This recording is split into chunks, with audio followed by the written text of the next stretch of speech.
دوا أحمد أبراس بشر قال مشيب الكورد بشيري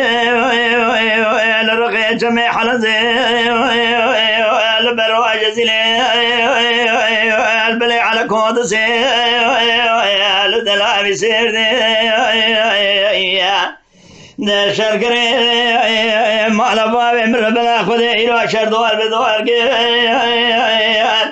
خويا ونا خويا موضوع سرف ضابو كوازك تبرجواري خويا ونا نسيباس نزور دوينو دجمنا قاوشي بي خويا موضوع جزن ياخذ طاق البري بي حلن صدان كوازي قادا كلم كورق نادر بقى علي طالب جبال حج احمد حلن زدان وردو جاغي مالا بابي من طا وعلى دنيا جارك البني ما كورق واخي ببراد الله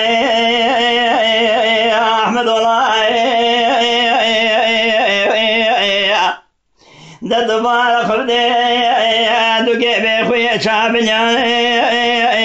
كجار خي سمي حلن زي دوكي شيدرنا ده حلن ملدقي خارين فارسي خاري إلى الحج أحمد حلن زي بيبيس الدنيا ميرا كس قاسيم دا دوار حج أحمد حلن زي نايك نايا دي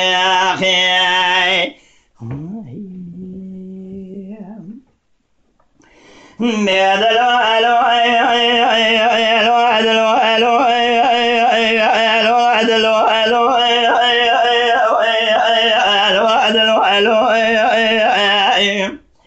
واحمد مع الخلاب سلب الشرق على المشيب الكورد بشيري للرقي جميع حلن البرواج زلي البلي على كودسي الدلابي سيردي يسال بيراز بالا خدمه مخوم يلا وتبالا خبدي كومي دبيش ما وابك زناي واخي دويلو شرشي بكومي دبيش ما وابك زناي خويا موضوع سلبا دابو ملي خجو البردان كوزك تبرجواري زور دار خويا ونا سيباسنا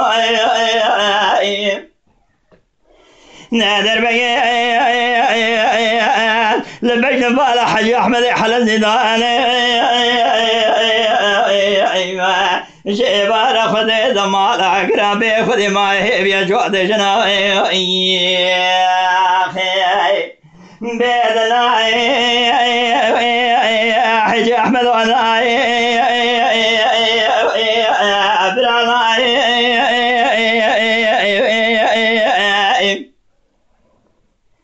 دوكي بخوي شابيا كجار خير سمي حلن زي دوكي ديشي ذراي نذر بقي اللي دار بجنبال حج احمد حلن زي ملدي حلن زي ملدي فارسي خارك اسقاسي امداد هوار حج احمد حلن زي نايك نايا دي اخي